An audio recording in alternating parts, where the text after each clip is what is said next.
Schwarzenegger, I've read that you guys actually hated each other for a while. Well, we were very competitive. Yeah, I think hate's a good word. I really respect this guy. I think he's brilliant. What he's done, what he's accomplished. He's had 3 different careers. Oh, he's great. But I want to strangle him. Sylvester Stallone fought his way to the top when nobody believed in him. Before Sylvester Stallone became a Hollywood legend, he was broke, rejected, and sleeping on the streets. But some of his biggest battles happened far away from the cameras. This is a man who once threw flowers at Arnold Schwarzenegger during an awards show, publicly blasted fellow actors online, and let decades-long friendships fall apart over personal betrayals. Stallone never hides his anger, and when tensions explode, everybody notices.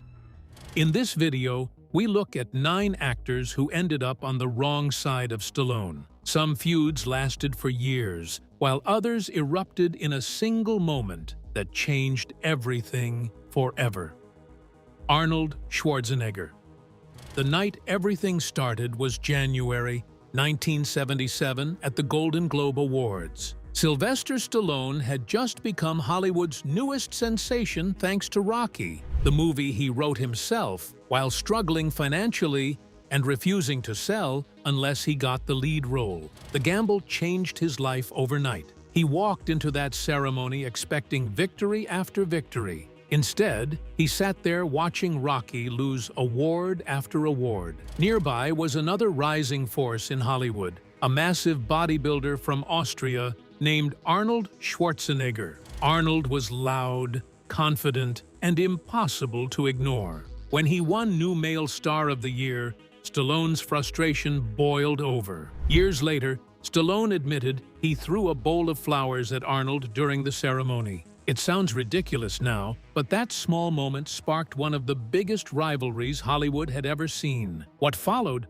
was not a fake media feud created for headlines. These two genuinely wanted to outdo each other. Throughout the 1980s, they dominated action movies and constantly competed for the same audience. Every success from one man seemed to push the other harder. Stallone built an empire with Rocky II, Rocky III, Rocky IV, and the Rambo films. Arnold answered with Conan the Barbarian, The Terminator, Commando, and Predator. Audiences loved picking sides. Some believed Stallone represented grit and emotion, while Arnold represented power and intimidation. Studios fueled the competition because it made money. Both actors took subtle shots at each other in their films. In Twins, Arnold included a joke aimed directly at Rambo. Stallone fired back in Tango and Cash, with a character clearly designed to mock Arnold's accent, physique, and larger-than-life image. But Arnold eventually pulled off the most ruthless move of the entire rivalry. He learned Stallone had been offered a comedy script called Stop or My Mom Will Shoot. Arnold thought the script was terrible and knew it could damage Stallone's career. Instead of warning him,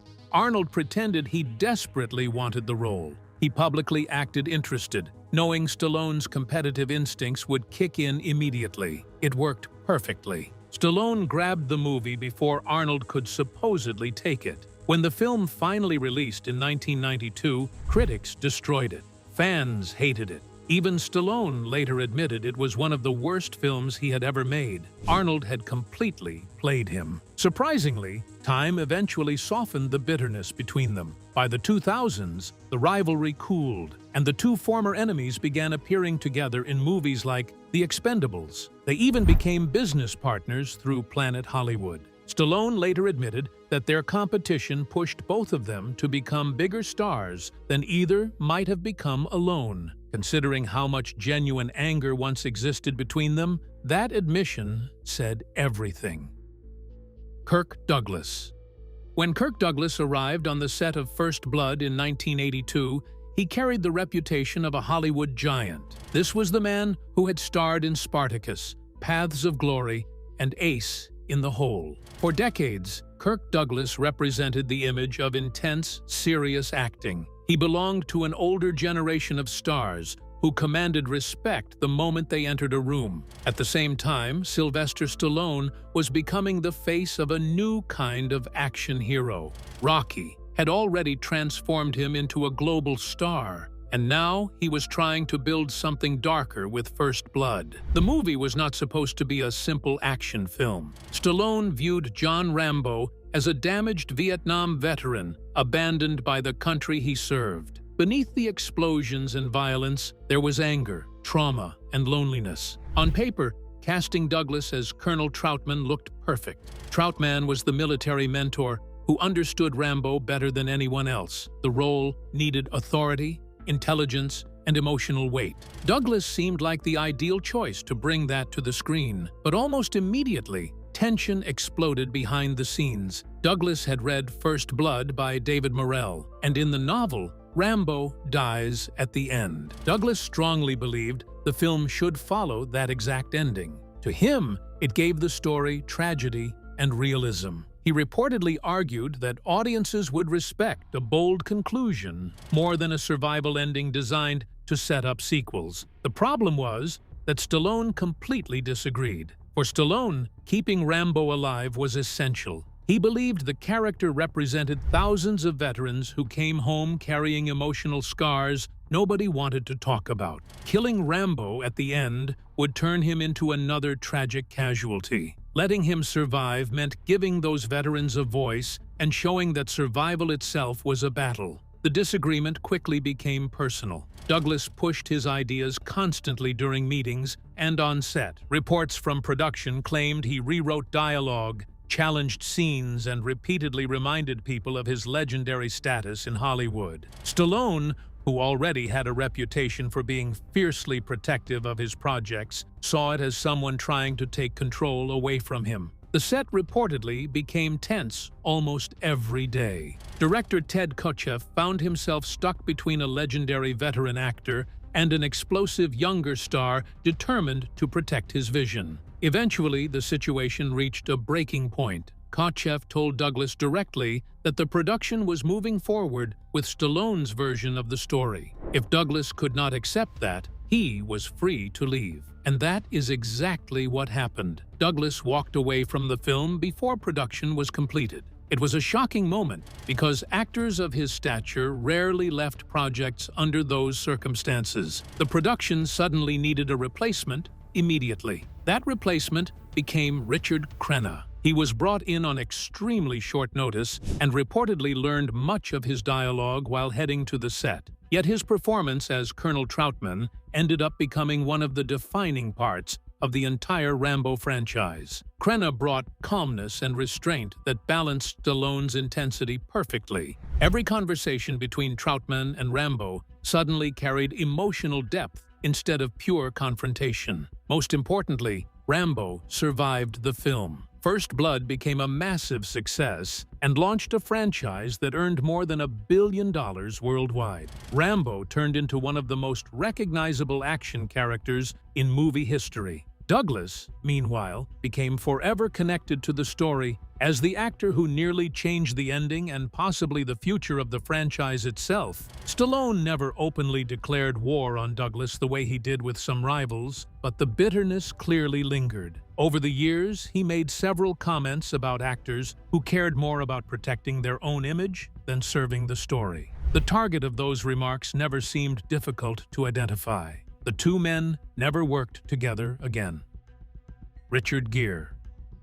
The feud between Sylvester Stallone and Richard Gere started long before either man became famous. There were no red carpets, million-dollar contracts, or blockbuster movies yet. Just two struggling actors trying to make a name for themselves on a small 1974 film called The Lords of Flatbush. At the time, Stallone was still desperately fighting for recognition. He had not written Rocky yet. He was broke, hungry, and trying to survive in New York while chasing a career most people thought would never happen. The Lords of Flatbush mattered deeply to him because he had co-written parts of the script and felt personally connected to the rough Brooklyn street culture the movie portrayed. To Stallone, this was more than another acting job. It was his identity on screen. Gere entered the project from a completely different world. He had a theater background and approached acting with careful preparation and discipline. His performances were controlled and methodical.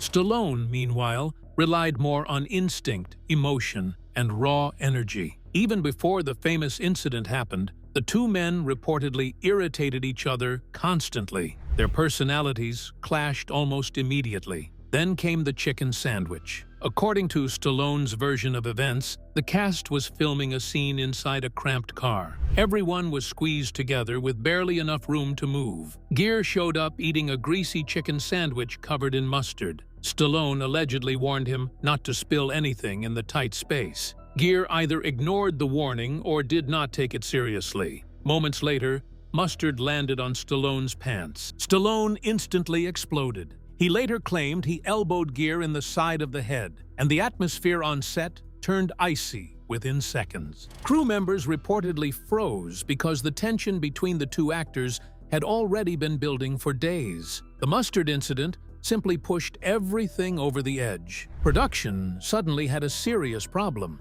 Both men disliked each other, and the hostility was becoming impossible to control. The producers eventually made a decision. Gere was removed from the film. Officially, the reason given was creative differences, which sounded much cleaner than admitting two young actors nearly came to blows over a sandwich. What makes the story remarkable is not just how absurd the beginning was, but how long the bitterness lasted afterward. Most Hollywood feuds cool down after a few years. This one survived for decades. Stallone repeatedly told the story in interviews and often sounded amused by the memory. He seemed to enjoy how ridiculous the situation was and never hesitated to bring it back up publicly. Gere, however, appeared far less entertained. Reports over the years suggested he viewed Stallone as overly aggressive and unable to tolerate actors who worked differently from him. While Gere rarely discussed the feud in detail,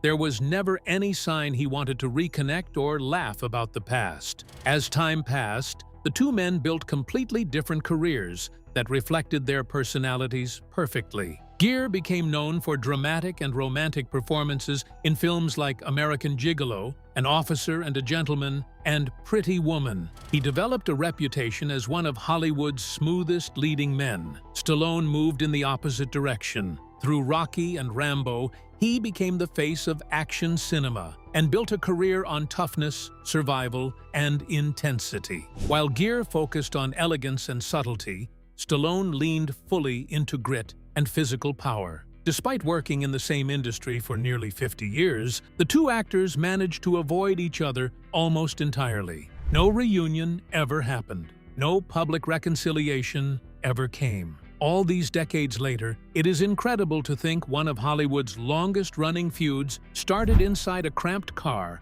with a chicken sandwich and a drop of mustard. Yet somehow, neither man ever truly let it go. Eddie Murphy.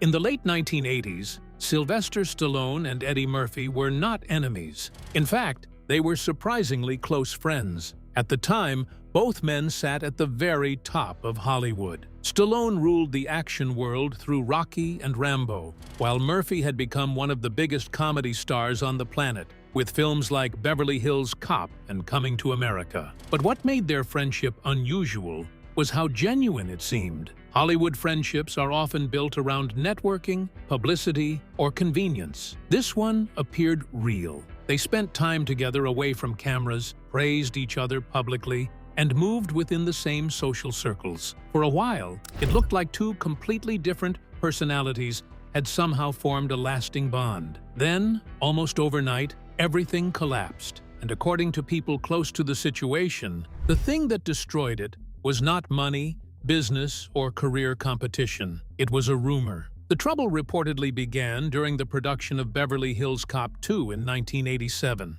Stallone's wife at the time, Brigitte Nielsen, had been cast in a supporting role alongside Murphy. Nielsen was already one of the most talked-about women in Hollywood. She was glamorous, outspoken, and constantly surrounded by media attention. Murphy, meanwhile, had unmatched charisma and was arguably the biggest comedic actor in America at that moment. The chemistry between the two immediately caught attention on set. Soon, whispers began circulating among crew members and industry insiders. Those whispers eventually found their way into gossip columns and tabloids. Stories started appearing suggesting Murphy and Nielsen had become more than co-stars during filming. Whether the rumors were true or completely fabricated depended on who was telling the story. But once Hollywood gossip starts moving, it becomes almost impossible to stop. Eventually, the rumors reached Stallone. By most accounts, Stallone did not ignore them quietly. He reportedly called Murphy directly and asked him what was happening. Murphy denied any romantic involvement with Nielsen and tried to shut the story down. But for Stallone, the damage had already been done. Even if the rumors were false, the public embarrassment hit a nerve he had carried his entire life. Humiliation was something Stallone never handled lightly. Before becoming famous, he had spent years being rejected, mocked, and underestimated. Much of his career was built on proving people wrong and protecting his pride at all costs. To him, the situation was no longer just about trust. It became about respect, reputation, and betrayal. Once that feeling settled in, there was almost no path back. The friendship quickly unraveled. People who knew both men reportedly found themselves caught in awkward situations. Events that once included Stallone and Murphy together suddenly became divided. Invitations turned complicated. Mutual friends had to choose sides or avoid mentioning one man around the other entirely. By the early 1990s, the friendship was effectively over. Murphy later reflected on the situation publicly and admitted he found the entire thing sad. He suggested that it was unfortunate for years of genuine friendship to be destroyed by rumors and suspicion. There was a sense that Murphy believed the situation could have been resolved differently if emotions had not escalated so quickly. Stallone never offered the same kind of public reflection. That was consistent with how he handled conflict throughout his career. Once a relationship broke apart, he rarely revisited it emotionally. He simply moved forward and acted as though the chapter had closed permanently. Hollywood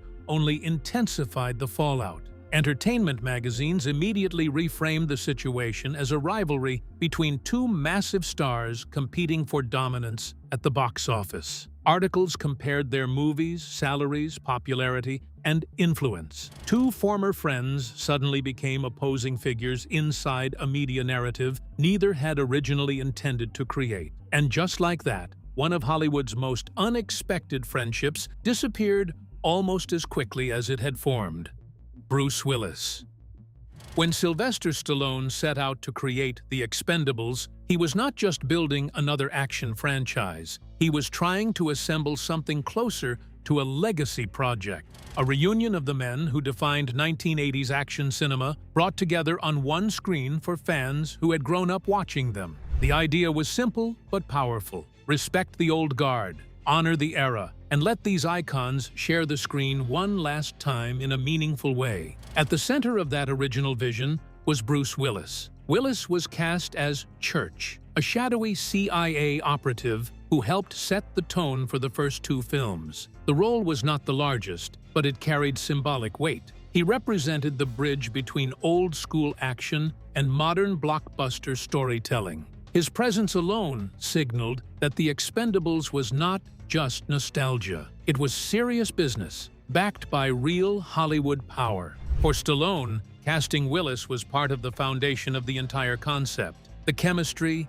the unity, the sense of shared history among action legends depended on everyone involved being aligned in purpose. It was supposed to feel like a brotherhood on screen and off it. That vision began to fracture during preparations for the third film. When discussions for The Expendables 3 began, negotiations with Willis quickly became complicated. Reports from production suggested Willis requested $4 million for 4 days of work. That figure, broken down, meant $1 million per day for his appearance. While high salaries are not unusual in Hollywood, the number reportedly caused immediate tension within the production. Stallone tried to resolve it directly. Conversations were held between the two men, but neither side shifted. Willis maintained his position, and Stallone felt the demands were out of step with what the project represented. To Stallone, the Expendables films were not supposed to be driven by inflated egos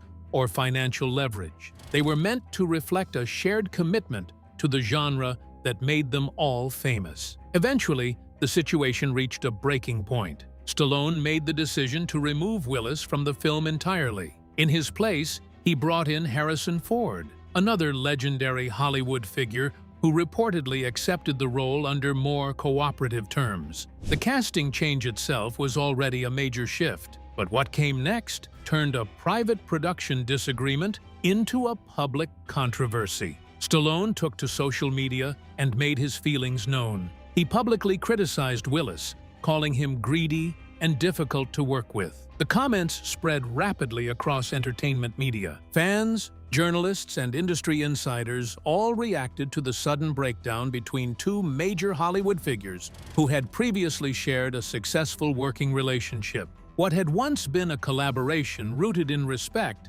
now looked like a very public falling out. The impact on the franchise was immediate, even if subtle. The Expendables 3 still performed well at the box office, earning over $200 million globally. On paper, the series remained successful, but behind the scenes, the tone had changed. The original idea of a tight-knit group of action legends operating like a unified team had been replaced by a more transactional reality. Deals, negotiations, and disagreements were now part of the story surrounding the films. The sense of brotherhood that Stallone had envisioned was no longer fully intact. There was no public reconciliation between Stallone and Willis afterward. Their professional paths simply diverged, with no attempt to revisit or repair what had happened. Over time, the conversation around their fallout became quieter, especially as Willis later stepped away from acting due to serious health challenges. The industry's attention shifted elsewhere, and the feud became a footnote rather than a headline. Dustin Hoffman. Dustin Hoffman is widely regarded as one of the defining performers of his generation. His work is strongly associated with method acting, an approach that pushes performers to fully inhabit a character, often maintaining emotional and psychological immersion throughout a production. For Hoffman, acting is not something you switch on and off. It is something you enter and live inside until the role is finished. Sylvester Stallone has always worked from a very different place. His style is instinctive, physical, and direct. Even when he prepares extensively, he does not disappear into a character in the same way method actors do. Instead, he filters roles through himself. Stallone brings his own presence, his own rhythm, and his own emotional tone into every performance, rather than attempting to erase it. When both men were operating within the same Hollywood ecosystem in the mid-1970s, those differences were not theoretical. They were practical and visible on set. Hoffman's approach demanded time, repetition, and a carefully controlled environment that allowed him to remain in character. Stallone's approach thrived on movement, efficiency, and momentum, especially in productions where energy and physicality mattered more than prolonged preparation rituals. Over time, Stallone began speaking openly about what he saw as the excesses of method acting. He did not always name names, but his comments about actors who became overly absorbed in their process were clearly aimed at a broader culture that Hoffman represented. In Stallone's view, performance should serve the film, not the ego or the internal experience of the actor. Hoffman, meanwhile, embodied the opposite end of that spectrum. He represented the kind of deeply respected, award-winning dramatic tradition that Hollywood often treated as the gold standard of serious acting. This was the same industry environment that, at various points in Stallone's early career, questioned whether his more physical and instinct-driven style counted as legitimate artistry at all. That contrast created an invisible tension, not a personal war, but a philosophical divide. One side prioritized transformation and immersion. The other prioritized immediacy and authenticity of expression. Despite that underlying disagreement, there was never a public confrontation between them. No insults exchanged in interviews, no dramatic falling out. They simply occupied different creative worlds that occasionally overlapped but never fully aligned. And in Stallone's case, that difference was never something he pretended not to notice. Dolph Lundgren. Dolph Lundgren is the only person on this list who put Stallone in the hospital. When Rocky IV was being made in 1985, Stallone decided that the fight sequences needed to feel genuinely dangerous. He told Lundgren, who was playing the Soviet boxer Ivan Drago, to actually hit him. Full contact, no pulling punches. Lundgren, who stands 6 feet 5 inches and had trained in martial arts at an elite level for years, did exactly what he was asked to do. After several days of filming those sequences, Stallone began experiencing chest pains. He flew back to the United States and was admitted to intensive care. His heart had been bruised from the impacts. He spent 9 days hospitalized. Doctors told him that if he had waited much longer to seek treatment, the situation could have become significantly worse. The relationship between the two men survived that. Lundgren went on to appear in the Expendables franchise and has spoken about Stallone with consistent respect and warmth. Stallone has done the same in return. But the story of Rocky IV is also the story of a man so committed to making something feel real that he gave himself a cardiac injury and checked into intensive care rather than admit the approach was not working. That is either extraordinarily dedicated or extraordinarily stubborn. And the line between those two things in Stallone's career has always been very thin. The tension between them was not personal animosity. It was the consequence of Stallone's demand that reality be present in the work, regardless of the physical cost. Lundgren delivered reality. Stallone paid for it. Dolly Parton. This one works differently from the others because the resentment ran in one direction, and the person on the receiving end of it probably did not lose much sleep over it. In the late 1970s, after Rocky had made Stallone one of the most bankable stars in Hollywood, Dolly Parton was putting together a film called 9 to 5. The film needed a male lead. Parton reportedly had Stallone in consideration for the role. He was not offered it. The part went to a different actor, and 9 to 5 became a significant commercial success. Stallone took it as a slight. He spoke about it in ways that made clear he found the situation humiliating, being passed over for a comedy in favor of someone else at the moment when he was supposed to be unstoppable. What makes this particular entry interesting is what it reveals about Stallone's psychology more broadly. He did not reserve his anger for people who had directly wronged him in measurable ways. He felt the absence of an opportunity as acutely as he felt a direct attack.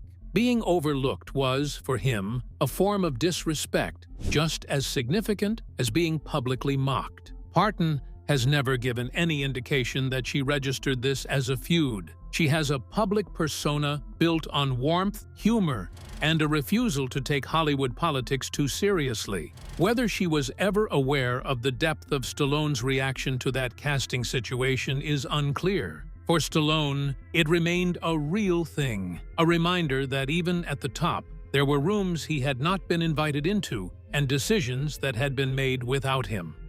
Wesley Snipes. The production of Demolition Man in 1993 gave Stallone one of his most professionally chaotic co-star experiences. Wesley Snipes was playing the villain, Simon Phoenix, a role that required intensity, menace, and full commitment to being the most dangerous presence in every scene. Snipes brought intensity. He also brought a set of behaviors that made the production extremely difficult for everyone involved. Snipes reportedly refused to come out of his trailer for extended periods, not hours, days. The production worked around him when it could, and waited when it could not. When he did appear on set, he was sometimes in character to a degree that blurred the line between performance and conduct, walking around as Simon Phoenix rather than as Wesley Snipes showing up for work. There were reports of Snipes choking a director during disagreements about the production. The atmosphere on set, by the accounts of multiple people who were there, was genuinely tense in ways that went beyond normal production stress. Stallone had come up in an environment where showing up, doing the work, and not making it harder for everyone around you was a baseline expectation. He had written his own material, fought to get it made, and built his career on the idea that commitment meant something. Watching a co-star turn a production into a daily negotiation about whether he would participate at all was not something Stallone had patience for. He did not maintain any public relationship with Snipes after that production wrapped. The film itself was a commercial success, which meant the chaos never became the story the way it might have if it had failed. But anyone who worked on Demolition Man and spoke about the experience afterward tended to describe it in similar terms. Extraordinary talent attached to an approach that made everything harder than it needed to be. Stallone, who had fought for everything he had and expected everyone around him to bring that same energy, walked away from that experience with a clear verdict on Wesley Snipes as a professional. He has never publicly reversed it. Stallone's feuds were never just petty Hollywood drama. They came from pride, passion, and a refusal to back down. Whether it was clashing with co-stars, exposing rivalries publicly, or pushing himself so hard he landed in intensive care, Stallone always went all in. That same fire is what made Rocky such an unforgettable character. Which feud shocked you the most? Drop it in the comments below. Don't forget to like, subscribe, and turn on notifications for more unbelievable Hollywood.